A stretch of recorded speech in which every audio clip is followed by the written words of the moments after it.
Gæðastjórnunarfélag Norðurlands, hvaða félag það? Segðu mér aðeins frá því. Já, það félag sem var stofnað í fyrra, í maí, fyrir tæpa ári síðan og það voru 14 félag sem komu að því, eða fyrirtæki og stofnanir. Við erum honum 16 í dag og tilgangurinn með þessu félagi var bara sá að sameinast að auka fræðslu og gæðamálum á svæðinu.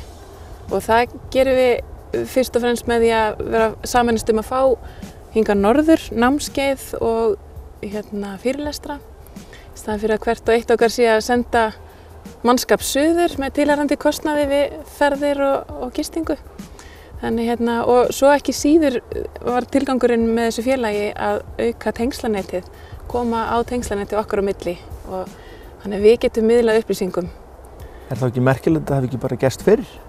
Jú, það reyndar við fréttum svo að því að það var til svona félag fyrir allmörgum árum en það sofnaði einhvern veginn. Þannig við réðumst í að stofna þetta aftur og ætlum að halda þessu vakandi og hefur gengið vel hingað til. Samstarfið gengið vel og það ólík fyrirtæki? Mjög ólík fyrirtæki, mjög stór og mjög mismunandi starfsemi. En gæðamál einhvern veginn þannig að við erum öll að kljást við það sama.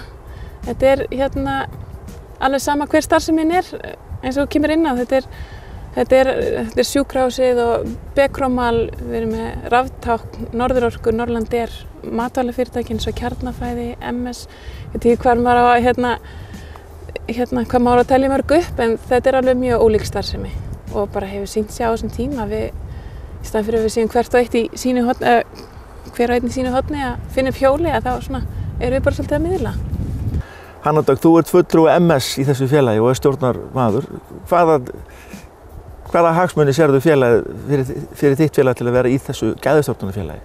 Já, það sem ég sé helst fyrir okkur að það náttúrulega að bæði tengslaneti.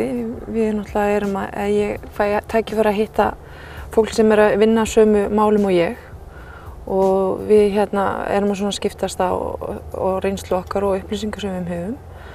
Og svo náttúrulega einnig mikil samlega áhrif að geta haldið saman námskeið fyrir norðan sem annars við þurftum að senda bæði annað starfsfólk og gæðastjóra suður á námskeið.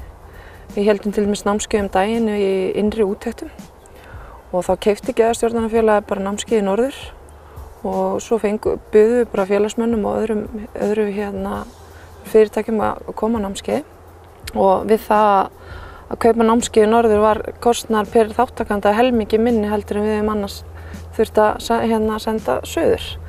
Þannig að þetta var 2 daga námskeið þannig að það hefði bæði kostað gistingu og uppihald og náttúrulega flugfarið sem þannig það sparast töluvert mikið. Já.